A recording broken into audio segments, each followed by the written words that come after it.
E os casos de Covid-19 por causa da variante Ômicron explodiram nas últimas semanas. Soma-se ao fato de que essa variante é bastante contagiosa, as festas de fim de ano e, claro, o período de férias. Muita gente tem viajado. Na última quinta-feira, em 24 horas, foram 168 mil confirmações de infectados no Brasil. As mortes, no entanto, não têm acompanhado essa escalada, mas ainda assim acontecem, especialmente entre os não vacinados. No meio disso tudo, a vacinação infantil, aos trancos e barrancos, começou, felizmente, no Brasil. E o Instituto Butantan anunciou também, nesta semana, que a Coronavac pode sim ser aplicada nos pequenos.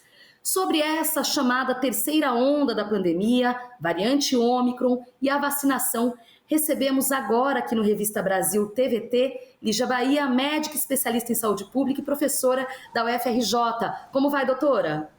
Ei, obrigada, boa tarde. Vamos indo, né, aos trancos e barrancos, né? Nós, a vacinação, enfim, o Brasil, né? Exatamente. Mas obrigada pelo convite. Muito obrigada pela presença. E para a gente começar, acho que é importante, eu vou começar de baixo para cima, né? Eu abri falando dos casos em geral, mas queria abordar inicialmente a questão da vacinação infantil. Qual a avaliação desse momento que a gente está vivendo? Teve um episódio em que uma criança acabou sentindo-se mal e felizmente não tinha a ver. 10 especialistas fizeram a investigação e não tinha a ver com a vacinação. No entanto, as pessoas, os bolsonaristas, a extrema-direita não demorou muito em captar essa notícia para tentar desmerecer então a vacinação infantil. Conta um pouco para a gente qual a importância dessa vacinação infantil nesse momento, Lígia. Não, assim, importância total, né? No início da pandemia, a gente achava até que não precisava vacinar as crianças, a gente tinha um pouco assim, não, olha só, se a gente conseguir atingir 75% da população, 75% da população, 75% da população exclui as crianças, né? Ou seja, se a gente vacinasse assim, adultos, 100% de cobertura para adultos, a gente conseguiria deter a transmissão, a gente conseguiria fazer uma barreira de vacinação para impedir isso que nós estamos vivendo agora, que é uma terceira onda, né? Mas na realidade, no Brasil, talvez seja a quarta, né? Mas a gente está vivendo no mundo uma terceira onda. Então, essa era uma expectativa, mas que não se confirmou, porque na realidade a Ômicron ela é uma variável de escape, né? Ela escapa da vacina e ela é muito transmissível, então a gente tem um número enorme de casos nesse momento, felizmente, com uma letalidade muito baixa, mas um número de casos muito grande. Isso não é bom, porque os hospitais ficam lotados, porque os serviços de saúde não conseguem realizar suas atividades de rotina, porque são os profissionais de saúde os primeiros a ficarem doentes, né? Então não conseguem atender os principais problemas de saúde da população. A gente está há 2 anos praticamente, né? Assim, empurrando com a barriga um monte de problemas de saúde que não são Covid, mas, entretanto, são problemas muito sérios, né?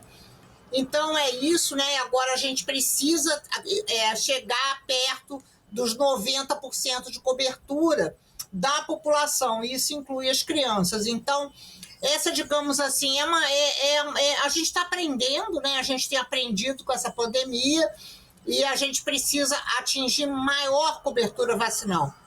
Não é porque as crianças morram ou não morram, né? Não é porque as crianças têm uma alta letalidade, não é isso. Nós sabemos que não é isso. É para nos proteger. As crianças transmitem. Na realidade, as crianças precisam ser vacinadas para proteger pessoas como eu, por exemplo, que sou idosa. Então, é mais ou menos isso, né? As crianças elas têm que entrar na conta. E no início a gente não sabia disso, agora a gente sabe, e é preciso, então, que essas crianças, elas, por favor, participem, né? Se dirijam aos centros de saúde, vacinem seus filhos, netos, porque o Brasil precisa disso. Essa é uma das únicas estratégias que nós temos, né, para o enfrentamento dessa pandemia. A vacina é super segura. Felizmente, a gente pôde constatar rapidamente, né, que o que aconteceu com a criança não morreu, a criança está bem. A criança teve um episódio, sim, né? A criança teve um problema, mas é um problema que não foi relacionado com a vacinação, mas, assim, esse é um inferno, né? Nós estamos vivendo um inferno. Parece que hoje, enquanto a gente estava aqui, enquanto a gente está trabalhando, gravando o programa, parece que houve uma visita do ministro da Saúde, da ministra Damares, a essa criança. Ou seja, ministros da saúde, né, ou ministros, as autoridades não visitaram quem morreu, né, não visitaram as famílias de quem morreu, e agora, então, estão esticando essa história, né, de uma criança que teria tido efeitos colaterais, o que não houve, né? Então, digamos assim, é um fake news do fake news, né? É um aproveitamento muito macabro, de uma situação, inclusive, que a família deve estar preocupada, né? A criança teve um problema, não relacionado com a vacina, mas a criança foi constatado, foi diagnosticado uma síndrome nessa criança. Então, isso é tudo de um mau gosto, né? Digamos assim, de uma desumanidade muito grande, né? Uma brutalidade, né? Enfim. Inclusive, Lígia, atualizando esse episódio, houve uma visita do ministro da Saúde, Marcelo Queiroga, e também da ministra da Mulher, Família e dos Direitos Humanos, Damares Alves, a essa família, que inclusive conversou com Jair Bolsonaro por telefone.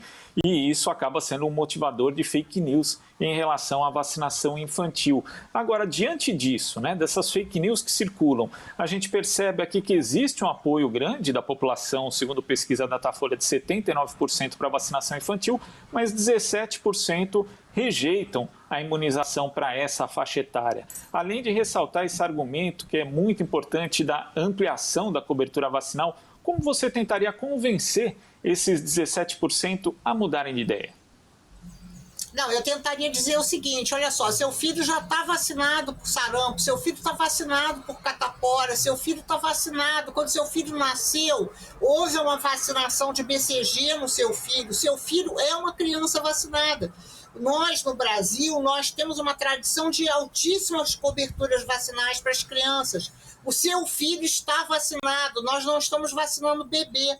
Nós estamos vacinando crianças numa faixa etária, assim, de crianças, né? Não são os recém-nascidos. Então, essas crianças estão vacinadas. Essa é mais uma vacina que entra no calendário vacinal.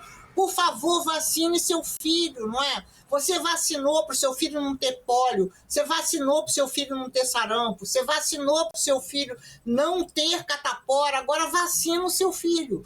Por favor, vacine, porque as vacinas do Brasil são seguras, nós temos uma longa tradição vacinal e as crianças querem se vacinar, elas estão mobilizadas. Imagina o que é para uma criança receber uma vacina e saber que ela está contribuindo para que a gente retorne às nossas atividades, para que elas possam ir para a escola, para que os pais possam sair de casa, para que elas possam visitar a sua avó, o seu avô. Então, essa contribuição, essa participação das crianças nesse momento, não é, que o Brasil está tão sofrido, né? E as crianças sabem disso, as crianças participaram disso. Então, por favor, deixe os seus filhos contribuírem. Não é? Eles querem, as crianças querem.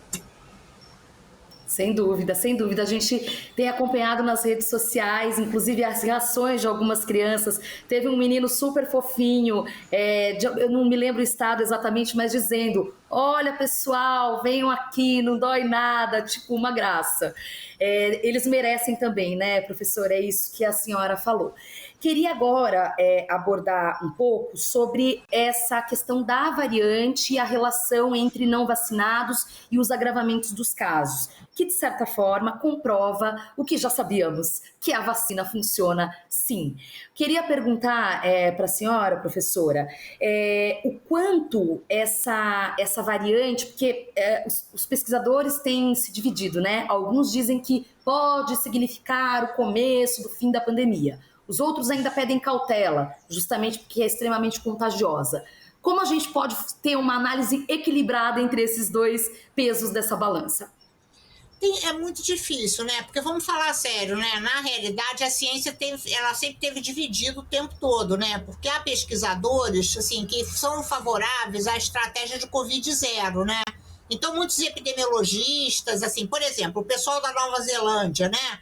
Da Austrália, asiáticos, etc., eles têm uma estratégia de Covid zero, né?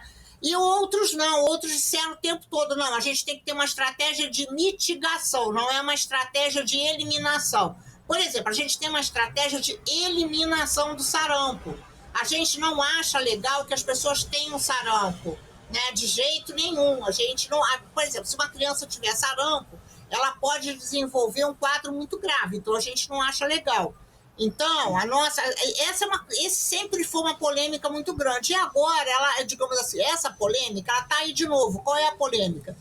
Se, digamos assim, a gente tem uma boa notícia, né? A Omicron, ela significa, digamos assim, que a pandemia ela vai se transformar em endemia, ou não, ela não é uma boa notícia, porque a Omicron, de qualquer maneira, ela produz casos, né? Não são casos todos leves, é importante que a gente saiba disso, né? A gente diz assim, é levinho, mas aqui no Rio de Janeiro a gente tem 800 internações. Não é tão levinho, né? Sobrecarrega serviço de saúde, aquilo que eu expliquei para vocês, né? Contamina profissionais de saúde que não podem trabalhar. Assim, as pessoas não podem ir trabalhar, né? Porque é levinho, mas impede, eu não sei se vocês tiveram, impede as pessoas de exercer, assim, suas atividades cotidianas com facilidade. Então, é um problema, não é? E, assim, a ideia, qual é a discussão? Uma é infecção não, né? Infecção por Covid não é bom ter infecção por Covid. E a outra olha só, não tem jeito, vai ter infecção, qual é o equilíbrio? Vai ter infecção, né? Ela é muito rápida, transmite muito rápido, e com a infecção e vacinação, a gente fez uma barreira mais definitiva, né? Porque os vírus, eles precisam sobreviver. E para o corona, né? Para o corona 2 sobreviver, ele precisa encontrar uma estratégia que seja, ele vai continuar nos infectando. Enfim, então essa digamos assim, é um quadro, né? Eu tendo a concordar que a infecção não é uma boa, né? Preferiria que as pessoas não se infectassem, porque a gente não sabe exatamente o que vem por aí, né? Então, assim, a ideia é vamos vacinar, vamos usar máscara, não vamos aglomerar, né? Enfim, mais uma vez. Agora, veja, assim, está ficando insuportável, né? Para todos nós. Insuportável. Então, também acho que é um equilíbrio, assim, entre, assim, pessoas mais jovens, etc. Sinceramente, numa altura dessa do campeonato, eu acho que elas já covidaram, já omicraram. Porque está sendo muito difícil, não é? Assim, geracionalmente, manter esse isolamento o tempo todo, etc. Então, enfim, a gente está aí numa tsunami, né? A gente está com um número de casos muito elevado nesse momento, mas vai diminuir. Isso nós temos certeza, vai diminuir. O que nós não temos certeza? Nós não temos certeza se essa variante é a última variante, né? Se nós ainda teremos uma variante que ela pode ter maior letalidade. Para isso, por isso que a gente tem que correr com a vacina, né? Mas a gente teria que correr com a vacina no mundo inteiro.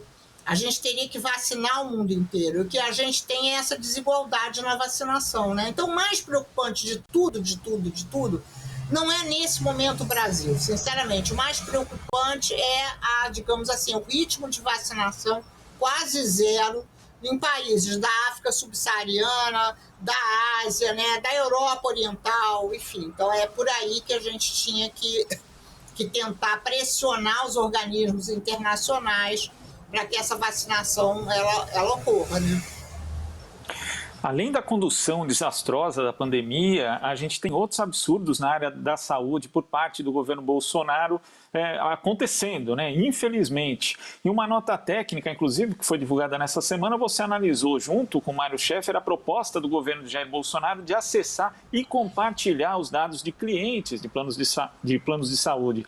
Eu queria que você falasse a respeito desse tema. Existe algum cabimento liberar a circulação de dados de paciente entre essas operadoras?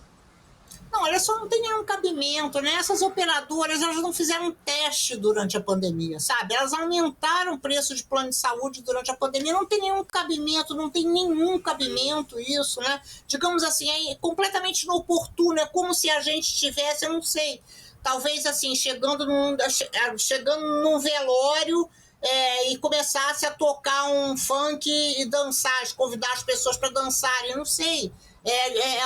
Assim, alguma coisa assim de extrema inoportunidade diante do momento que o país atravessa, né? Esse é o primeiro lugar. Em segundo lugar, é uma ideia de jirico, né? Aquela ideia de jirico mesmo, porque alguém ouviu falar que existe esse sistema de Open Bank, mas que não existe no Brasil, inclusive, é difícil. O Open Bank para banco, os dados bancários já é alguma coisa, já é uma operação super difícil, né? Embora todo mundo saiba tudo da gente. É claro que a gente sabe que todo mundo sabe tudo, né? Que as farmácias e drogarias têm suas informações, etc, etc. Mas outra coisa que foi a proposta do ministro Queiroga é oficializar isso, fazer um banco de informações públicas para melhorar a venda de planos privados de saúde. Então, sinceramente, é alguma coisa assim que dá ordem de você falar assim, não é possível. Não é possível. Assim como a gente está comentando, não é possível terem visitado essa criança e não terem visitado uma família que perdeu pai e mãe, não terem visitado os órfãos da Covid. E, assim, dá até vontade de chorar. Não é? Porque a gente tem órfãos da Covid, órfãos, crianças que perderam pai, mãe, avô, perderam tia, enfim. Então, se a gente tem que visitar alguém, né? Se alguém merece, não é essa criança está bem. Essa criança que eles foram visitar, ela está bem. E ainda bem, né? Nós todos ficamos muito apreensivos, mas a criança está bem. Então, é isso, assim. Então, essa é uma ideia, né? A gente se apressou em fazer aquela nota que você está comentando, mas mais assim, sei lá, para fazer um espantalho, porque a gente não sabe mais o que fazer, né? Você tá aqui, aí entra um escândalo ali, aí daqui a pouco explode o outro, e você passa o tempo todo, né? Acho que isso talvez seja uma estratégia também, não sei, né? A gente não tem tempo para pensar sobre isso, né? Nesse momento nós temos que estar o tempo todo, enfim, tomando decisões, etc. Mas para nos exaurir, né? Porque enquanto isso a gente não cuida do programa do próximo governo. A gente não consegue pensar o país. A gente parou de pensar. A gente só reage, né? Então, acho que isso é muito sério, né? É um efeito, um efeito que talvez seja o mais nocivo, né? A gente está perdendo o futuro, né? A gente está perdendo aquela nossa... Sempre que eu acho que foi uma coisa tão legal do Brasil, né? Que era assim, todo mundo é técnico de futebol, todo mundo se mete, todo mundo diz, não, eu acho que tem que fazer assim com o Cisreg, né? Se fosse eu faria assim... Eu acho que nós estamos perdendo essa brasilidade, né? De nos sermos pessoas metidas, né? Bom, infelizmente nosso tempo se esgotou. Quero agradecer a participação da doutora Lígia Bahia, médica especialista em saúde pública e professora da UFRJ. Professora, obrigada mais uma vez pela presença aqui no Revista Brasil TVT e até uma próxima.